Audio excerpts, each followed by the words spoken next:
Shepard. Cerberus strike squads have infiltrated one of the major cities on Benning.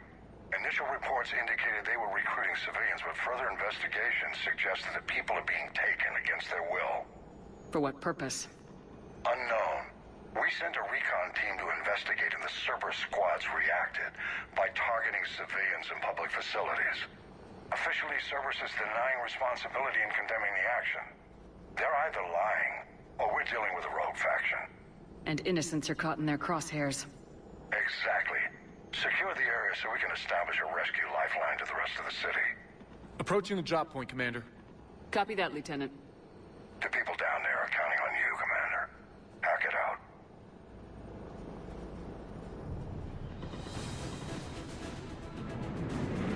Fielding an avalanche of civilian SOS requests, Commander. The bulk are concentrated on the upper street.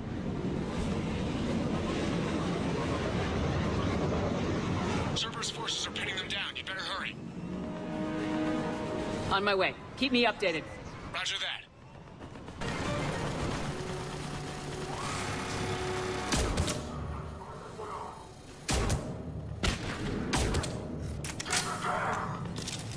The diversion is working, Commander. Civilians are on the move.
Streets are clear.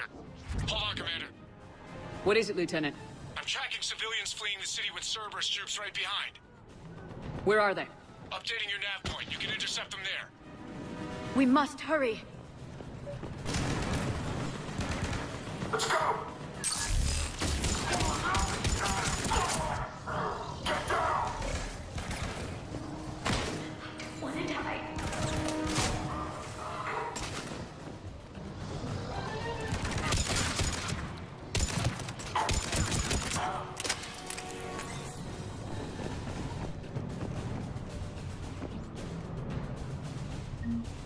Look! Reinforcements are here! Try to stay calm. What should we do? Just stay down.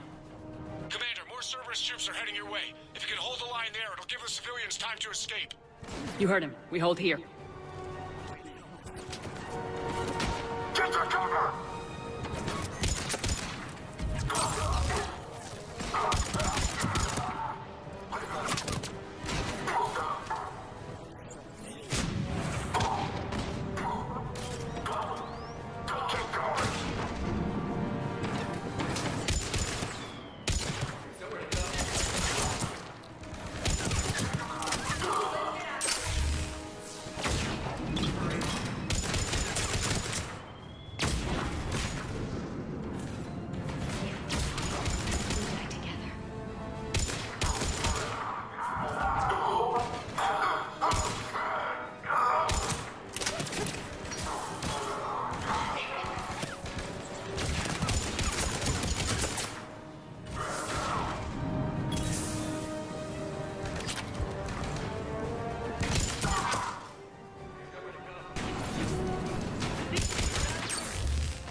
You're clear! Go! Hold the transport! We're gonna make it! No hostiles detected in the immediate area, Commander. Reinforcements are moving in to secure the evac route. Good work, everyone. I'll pick you up at the LZ, Commander.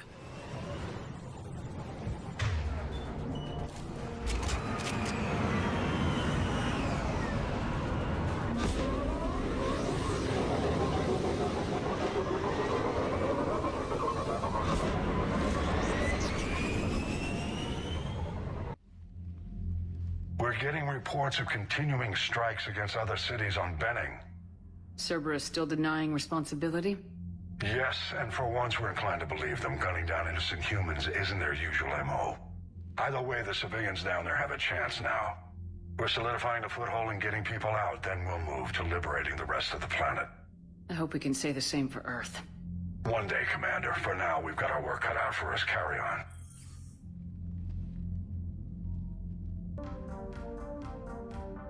Liara, you had something you wanted to discuss in my cabin? Yes, I'll be right up.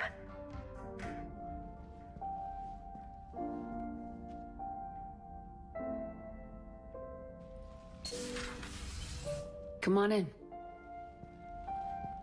Thank you. Could we sit?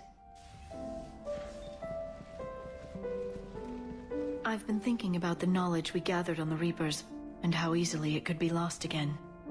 So, I put a plan in motion to preserve things for the future.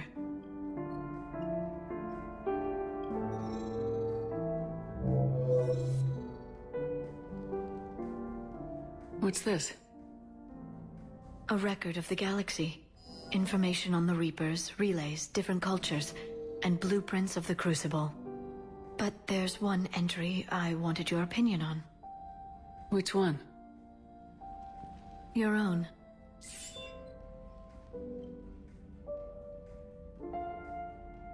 I'd be honored to have your input. How would you like history to remember you? 50,000 years is a long time for a computer to sit around. Please, I was an archaeologist. I know what I'm doing. I'm encasing these records in time capsules and seeding copies on multiple planets. And while it's not foolproof, the VI I'm installing has every translation and linguistics program I could find. So it's an information guide like Vigil on Ilos? Yes. I've been preparing it for some time. And it will be a privilege to guide the future discoverers of these records.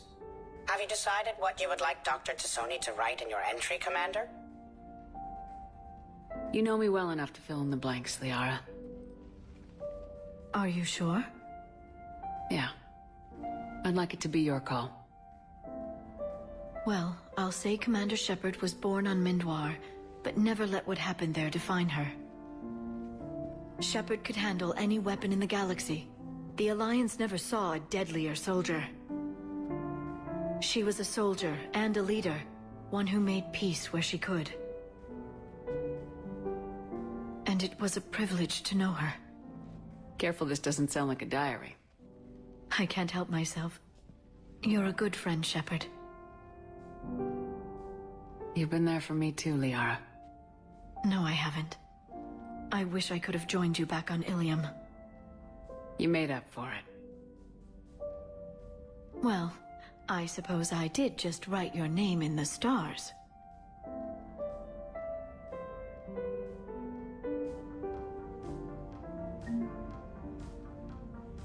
Hey, Esteban, for your shuttle being so stealthy and all, you sure do get shot at a lot.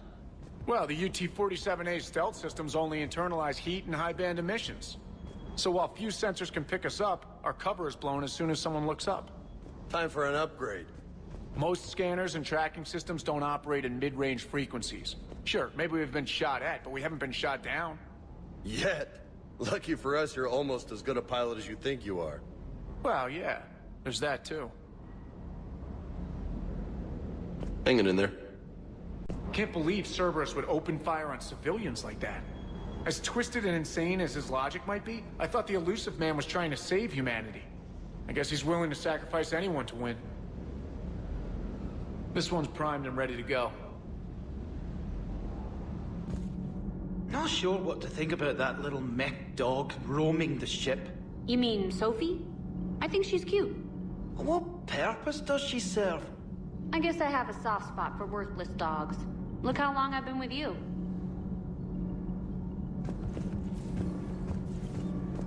Commander, remember the problem I mentioned? About a core overload possibly venting into the engineering compartment?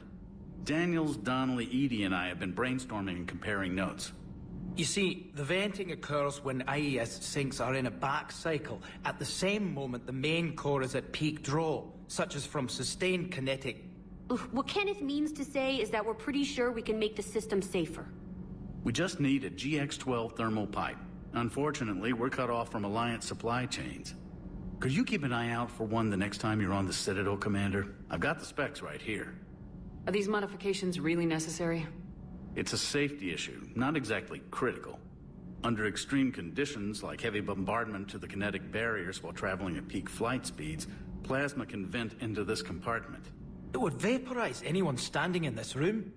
That sounds more serious than just a safety issue. Well, under those conditions, odds are you're about to lose the entire ship anyway. But we want every advantage we can get, right? I'll look for one the next time we go to the Citadel. Thanks, Commander. Say that again? The population of the colony world of Tyvor has been killed. I don't understand. The Reapers have been taking people alive. It was self-inflicted. When Reaper forces invaded, Tyvor's colonists detonated nuclear weapons inside their cities. Goddess. Their deaths would have been instantaneous, Doctor. Thank you, Glyph. That'll be all. Working on anything? I'm helping decode some of the Crucible's designs, or trying to.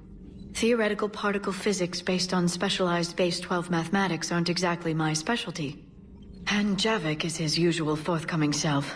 I'd trade my last 100 years to resurrect even one Prothean scientist to help us. I've never seen Krogan move with such purpose. It's a little terrifying. Thanks for coming by. You're saying they survived into this cycle? Yes. We called them Collectors. They fought for the Reapers. For a long time, no one knew they were Prothean. And when did you realize? Shepard had no choice but to kill the ones she encountered. They were all indoctrinated, and had been for a long time. I'm sorry. I am grateful. It was an act of mercy. Yes. I suppose it was. It seems you believed Protheans built the mass relays. The Reapers are cunning in their deception, allowing life to flourish, century upon century, letting us believe ourselves the masters of the cosmos. Then the truth becomes known. There are monsters in the dark spaces, and we are their prey. Your Liara Asari asks many questions. You'd think she'd never seen a Prothean before. The Turians will hold. Pound for pound, they're the best fighting force in the galaxy. Pound for pound is irrelevant, given the significantly higher mass of Reaper forces overall. That's why we're bringing in the Krogan. Commander? Commander? How's the ship running, Edie? I am updating the cyber warfare suite around our Reaper IFF. It should resemble Reaper code exactly. Hello, Shepard. Yes, I have spoken to you before. Have you found my son? I found your son's body in the slums on Benning. He sacrificed himself to save his squad. I see. Their guilt made them avoid me. They should feel honored by his sacrifice. I know that I do. Thank you, my friend.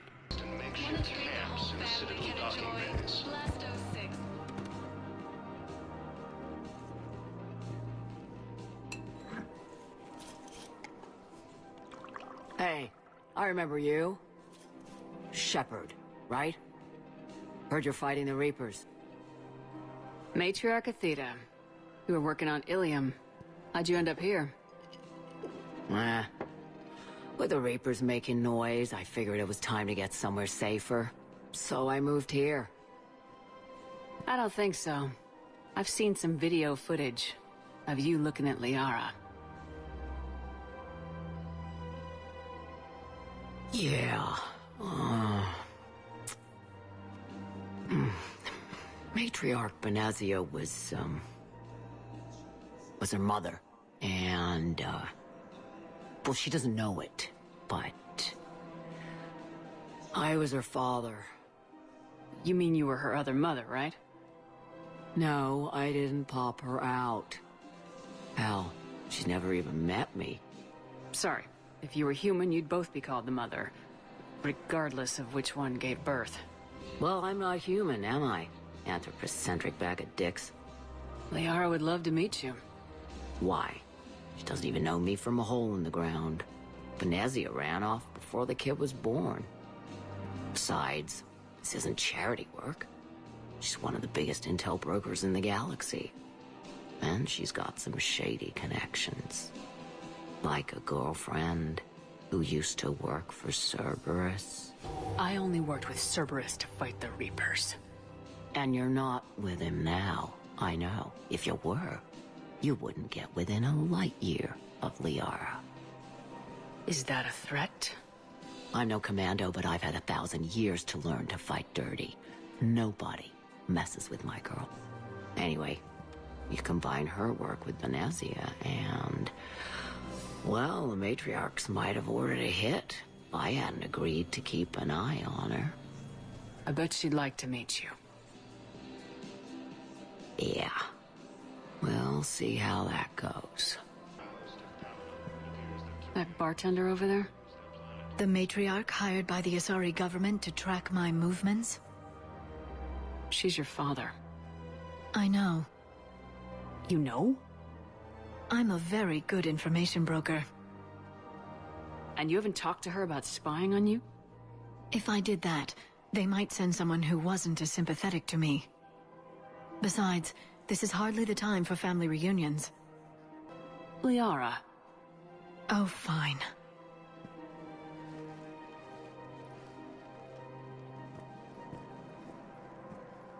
Come on.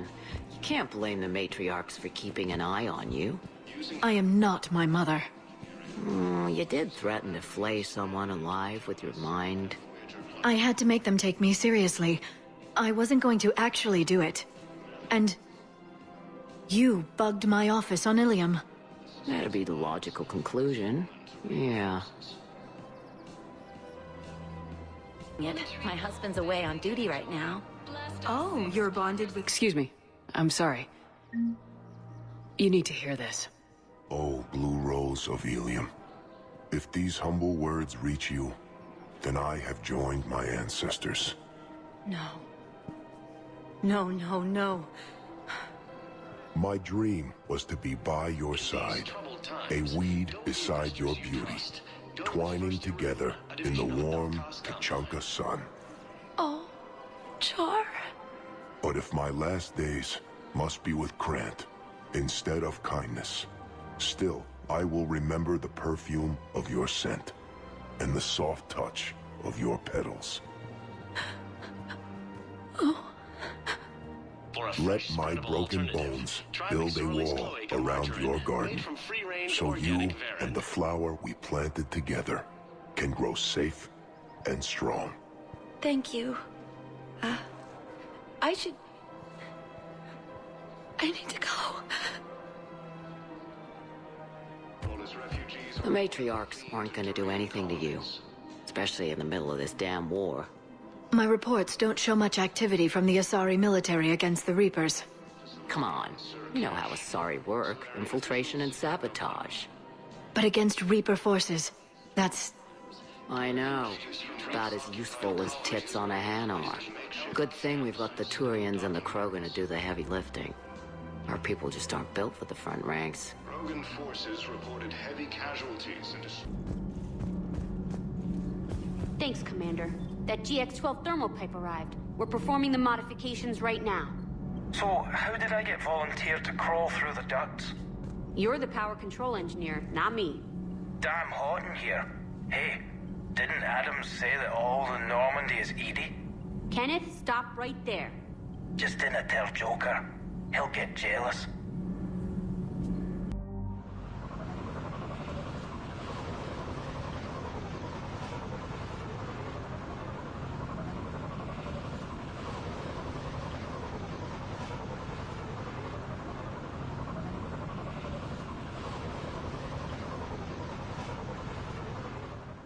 divert Cerberus' landing forces away from the Tachanka battlefields.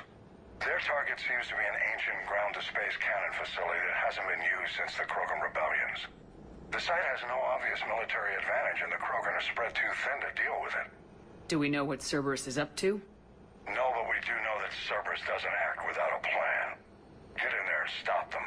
Find out what they're up to while you're at it. We'll get it done. See to it. Hack it out. Looks like Cerberus got that cannon operational, Commander. I'll go back up, get a read on what they're shooting at. Get on it. All right, let's find the control room for those cannons. Kill anything in our way. Sounds simple enough.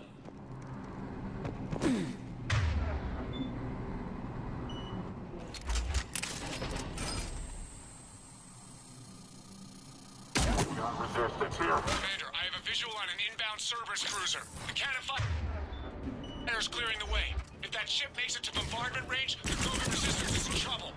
Keep track of it, Lieutenant. On it. Understood.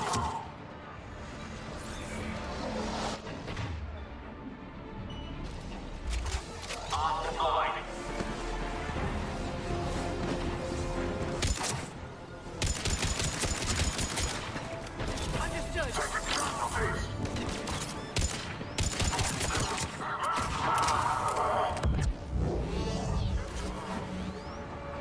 I'm on it!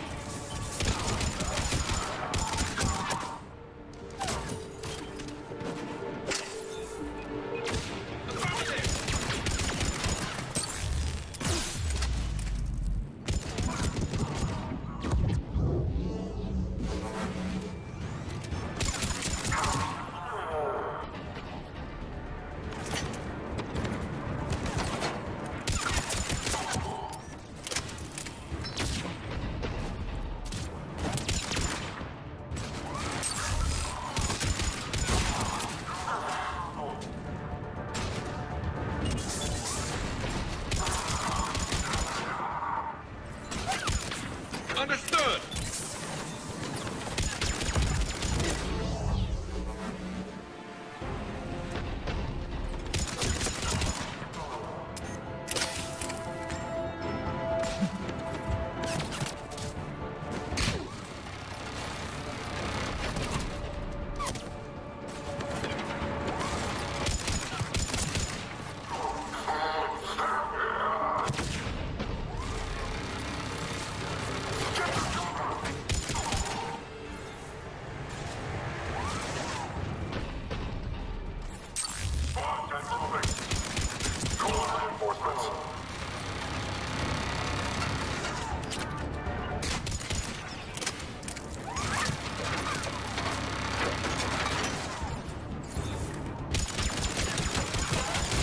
Control center secure. Then I think it's time to test this cannon. They're pulling the plug! You'll need to get the power back on. Let's move!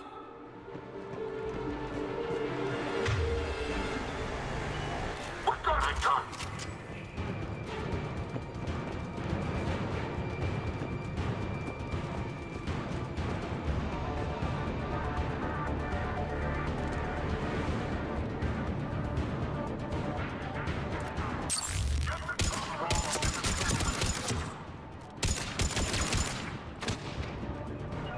Affirmative!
I've rerouted the power to the main console. Heading back now.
You got it!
Scanning control restored. Targeting enabled. Coordinates, Lieutenant. Uploaded. Firing. Direct starboard hit, Commander. Target breaking up. Repeat, direct hit. That's a beautiful sight. All right. Good work, everyone. Shepard, with those Krogan cannons operational, Cerberus has actually given us the advantage in that system. The enemy's pulling back, but we think they'll try to seize the facility again. Seems likely. I'm sending an Alliance team to keep it secure. They've got a foothold in a strong defensive position, thanks to you. Glad to hear it. Good work, Commander. Hack it out. Alright, here's another one. Dates back to the Rachni Wars. So, a Krogan and a Salarian have landed on a Rachni world for a top-secret mission. That is unlikely. Solarians rarely took part in raids on Rachni-occupied worlds directly. Missing the point? So the two guys are climbing up a hill going through this nasty green fog. And as they get near the top, they come out of the fog, and the Solarian sees thousands of Rachni. He looks over at the Krogan and says, "Oh, well, that makes me nervous!" The Krogan says, "You think that's scary? When this is over, I have to go back down through that fog by myself!" The implication being that the Solarian soldier would be dead. Yes. Thank you for killing the 2,000-year-old joke. That joke plays to racial stereotypes on both sides. The Krogan appears brutish and insensitive, while the Solarian appears weak. Stereotypes such as exemplified here led to the development and use of the genophage. Well, yeah. It's also one of the only jokes you'll hear both Solarians and Krogan telling. Comedy isn't really about being nice. Sometimes it's a way to air out the ugly things people think. Commander? Maximum dynamic pressure is approaching. Throttle down for minimal resistance. Thanks, Mom. If that is how you categorize me, I will tell you to stop slouching. Hello, Shepard. Parts of Tachanka reminded me of the desert back home. The lizards and worms are bigger, but, you know, the sand and everything. Wish you could have seen that gun on Tachanka firsthand. I cut the auditory emulators and watched that Cerberus cruiser gracefully and silently disintegrate. Beautiful. Sometimes I worry about you, man. Ma'am? I have to ask, do all war reporters look so, feminine? I mean, you're made up so well. We actually have a research department for that. They focus test looks, voice, manner. Apparently, girly is good. Sorry, pay more attention. Solarians relate to high-pitched voices. And Turians? Turians are nuts. A civilization of war nerds. Loyal viewers, but they write the creepiest fan mail. How do you see with only two eyes? Evolution has taken a strange turn in this cycle. Your Joker pilot insists I call myself Prothi the Prothean. I insisted he allow me to throw him out the airlock. Gabby, what do you think about our new yeoman, Ms. Trainer? She's not a yeoman, she's a communications specialist. And you're barking up the wrong tree, Kenneth. You're not her type. Oh. Well, perhaps you should go and talk to her then. Maybe I should. Nobody's barking up my tree. If it works out, be sure to take video. Commander, good news on the installation of that thermal pipe you got us. It went right brilliant.